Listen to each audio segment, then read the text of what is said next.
హరే శ్రీనివాసాయ. ఓం నమో భగవతే వాసుదేవాయ. ప్రియ భగవద్బంధువులందరికీ కూడా నమస్కారము. ఆధ్యాత్మిక విశేషాలలో భాగంగా ఈరోజు తొలి ఏకాదశి యొక్క విశిష్టత, తొలి ఏకాదశి యొక్క ఆచరణ విధానము, తొలి ఏకాదశి ఏ విధంగా ఆచరిస్తే ఆ శ్రీ మహావిష్ణుమూర్తి యొక్క అనుగ్రహం మనకి లభిస్తుంది అనే భక్తి విషయాలన్నీ కూడా తెలుసుకుందాము. తొలి ఏకాదశి, దీనినే శయన ఏకాదశి అంటారు. ఈ తొలి ఏకాదశి ఈ సంవత్సరం జూలై 17వ తేదీ బుధవారం రావడం జరిగినది.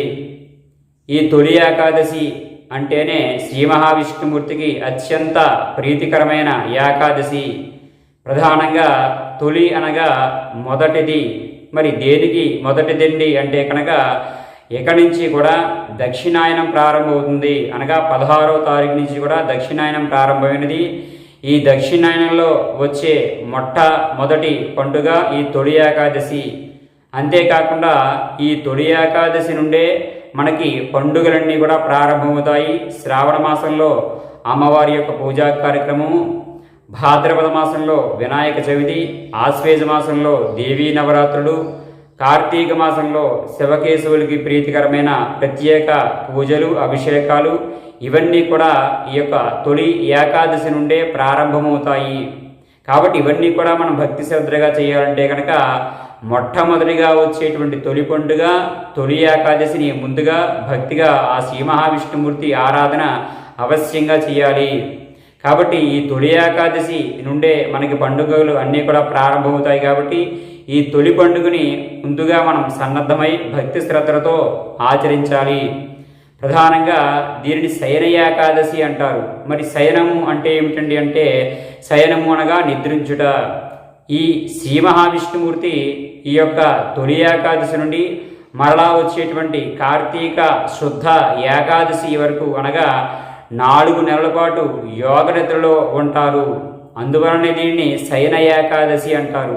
మరి శయనము శ్రీ మహావిష్ణుమూర్తి నిద్రించి ఏం చేస్తారండి అంటే కనుక ప్రధానంగా ఆ శ్రీ మహావిష్ణుమూర్తి యొక్క అనుగ్రహం వల్లనే మనకి ఈ యొక్క మానవ జీవితం అనేది లభించినది. అది మొట్టమొదటిగా మనం గుర్తుపెట్టుకోవాలి.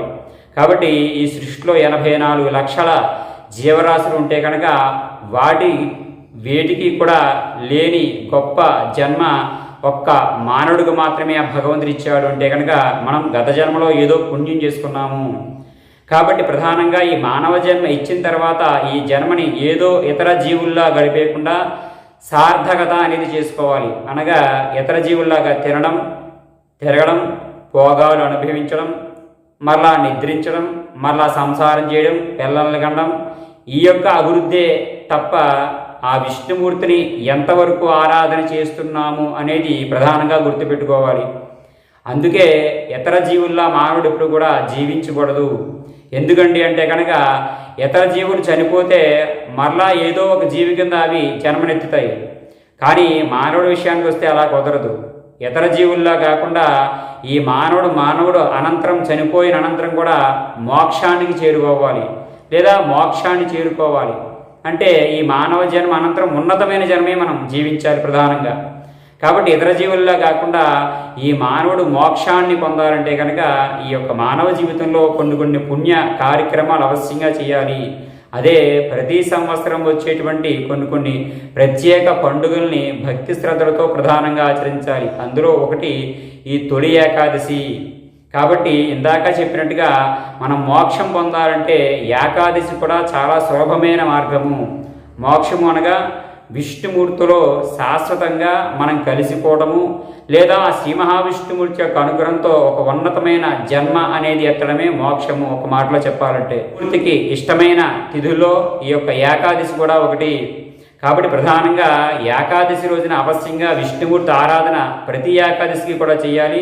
కానీ తొలి ఏకాదశికి చాలా విశేషమైనది. స్వామివారి యోగ నిద్రలోకి వెళ్తున్నాడు కాబట్టి ఆ రోజు ప్రధానంగా స్వామివారి యొక్క దర్శనం చేసుకుని, అనగా మన పరిసరాల్లో ఉండేటువంటి విష్ణుమూర్తి యొక్క ఆలయ దర్శనం చేసుకుని, స్వామివారికి వీరుంటే సహస్రనామార్చన అనగా చక్కగా 1000 నామాలతో స్వామిని అర్చించడము, లేదా కనీసం మనకి నచ్చిన నామంతో ఓం నమో నారాయణాయ ఓం నమో భగవతే వాసుదేవాయ, లేదా హరే రామ రామ రామ హరే హరే, హరే కృష్ణ కృష్ణ కృష్ణ హరే హరే, ఇటువంటి నామధేయంతో చక్కగా ఆలయ దర్శనం చేసుకోవడము, ఆలయంలో ఈ యొక్క నామాన్ని కనీసం 108 సార్లు జపించడము, చక్కగా స్వామివారికి తులసి దళాలు సమర్పించడము, ఇవన్నీ కూడా ఆ రోజు అవశ్యంగా చేయాలి.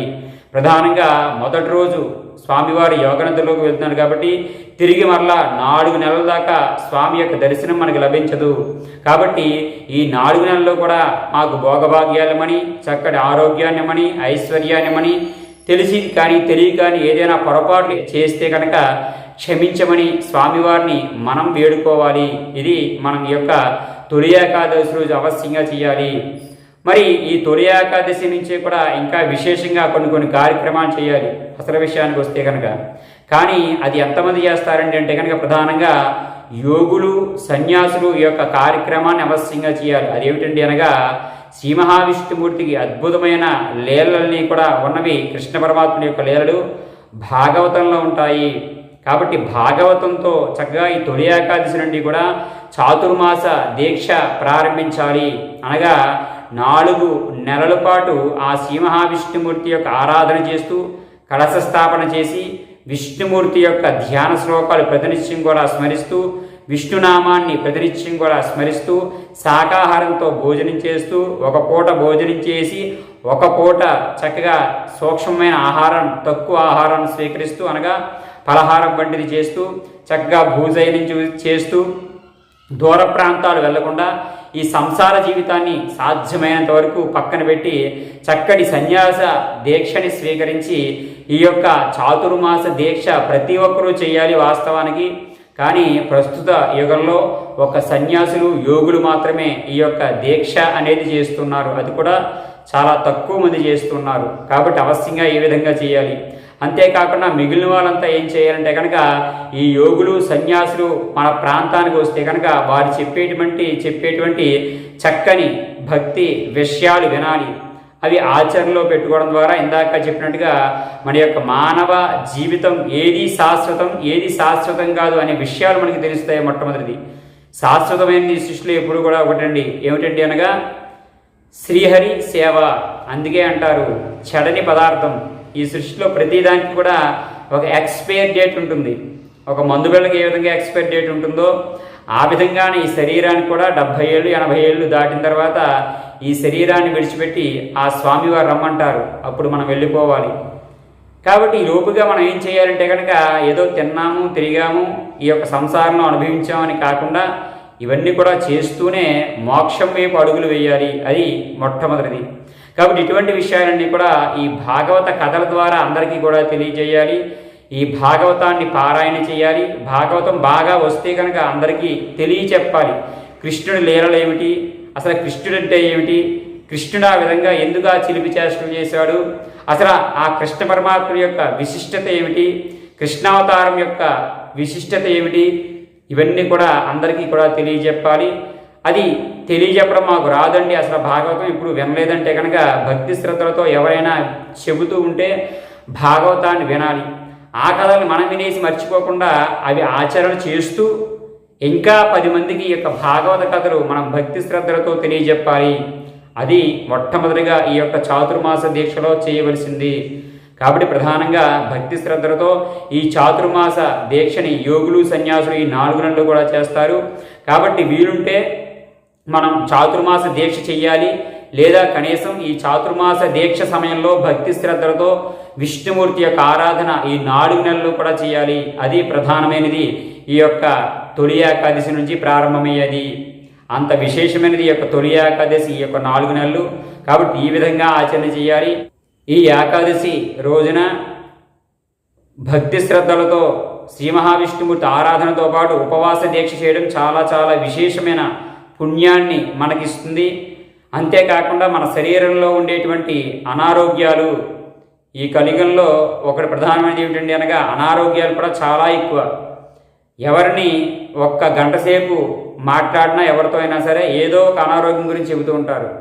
కాబట్టి అటువంటి అనారోగ్య సమస్యలు మనకి ఎందుకు ఎక్కువ దరిచేరుతూ ఉన్నాయి, ఎందుకు ఇంత శరీరాన్ని ఇబ్బంది పెడుతున్నాయంటే కనుక మనం నడిపే జీవన విధానం సక్రమంగా లేకపోవడము, భగవత్ ఆరాధన సక్రమంగా లేకపోవడము, ఆచార వ్యవహారాలు హీనులై జీవించడం మరొక కారణము. అనగా ఏది ఆచారము అని చెబితే అది మనకు అవశ్యంగా పాటించి తీరాలి అనేటువంటి యొక్క జ్ఞానం అనేది కలియుగంలో చాలా తక్కువ మందికి ఉంటుంది. ఉదాహరణగా చెప్పాలంటే, ఒక శుక్రవారం భక్తిగా అమ్మవారి యొక్క ఆరాధన చేసి ఆ రోజు సాయంత్రం ఉల్లిపాయ లేకుండా చక్కగా మనం భోజనం చేయండి అని చెబితే ఆచరించలేని స్థితిలో ప్రస్తుత యుగంలో మానవులు ఉంటారు. కాబట్టి ప్రధానంగా అటువంటి ఆచార సంప్రదాయాలు సక్రమంగా లేకపోవడం ద్వారా ఈ అనారోగ్య సమస్యలు మనకి ఎక్కువగా వెంటాడుతూ ఉంటాయి.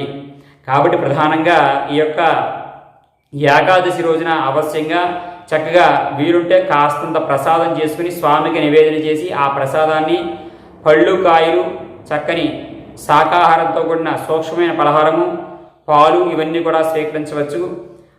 ఉపవాసం అనగా కేవలం మనం భోజనం మాత్రమే మానేయాలి. ఇది గమనించి ఈ యొక్క ఏకాదశి రోజు అవశ్యంగా ఉపవాస దీక్ష చేయడం చాలా విశేషమైనది. మన శరీరంలో ఉండేటువంటి అనారోగ్య సమస్యలన్నీ కూడా తగ్గుముఖం పడతాయి. అంతేకాకుండా ఏకాదశి రోజు ఉపవాసం భక్తి శ్రద్ధలతో చేస్తే శరీరంలో ఉండేటువంటి క్యాన్సర్ కణాలు కూడా నశించిపోతాయి. అంత విశేషమైనది ఏకాదశి ఉపవాసము.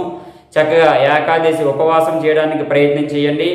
అంతేకాకుండా ప్రారంభంలో చెప్పినట్టుగా ఆ రోజు వేకువజామున లేవడం, అనగా తొలి ఏకాదశి రోజున చక్కగా తలస్నానం చేయడము, భక్తి శ్రద్ధలతో విష్ణుమూర్తి ఆరాధన అనగా ఇంట్లో ముందుగా చేసుకుని చక్కగా ఆవునేతితో దీపం వెలిగించుకోవడము, అంతేకాకుండా మన పరిసరాల్లో ఉండేటువంటి కృష్ణుడు కానీ, రాముడు కానీ, నరసింహస్వామి కానీ, కలవు వెంకటనాయక అనగా వెంకటేశ్వర స్వామి ఆలయం కానీ వెళ్ళి దర్శనం చేసుకుని చక్కగా విష్ణుమూర్తి యొక్క ఆరాధన చేసుకుని విష్ణు సహస్రనామ పారాయణం చేసుకుని చక్కగా స్వామివారికి ప్రీతికరమైనటువంటి పదార్థములు, కొబ్బరికాయ, అరటిపళ్ళు, తులసిమాల ఇవన్నీ కూడా సమర్పించి స్వామి యొక్క దర్శనం చేసుకుని చక్కగా ఆ స్వామి యొక్క అనుగ్రహాన్ని మనం పొందడం ద్వారా ఈ 4 నెలలు కూడా మనకి శుభాలు అనేవి జరుగుతాయి.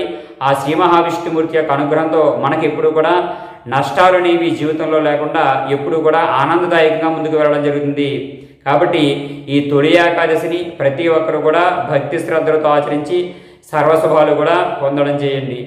హరే శ్రీనివాసాయ. ఓం నమో వెంకటేశాయ.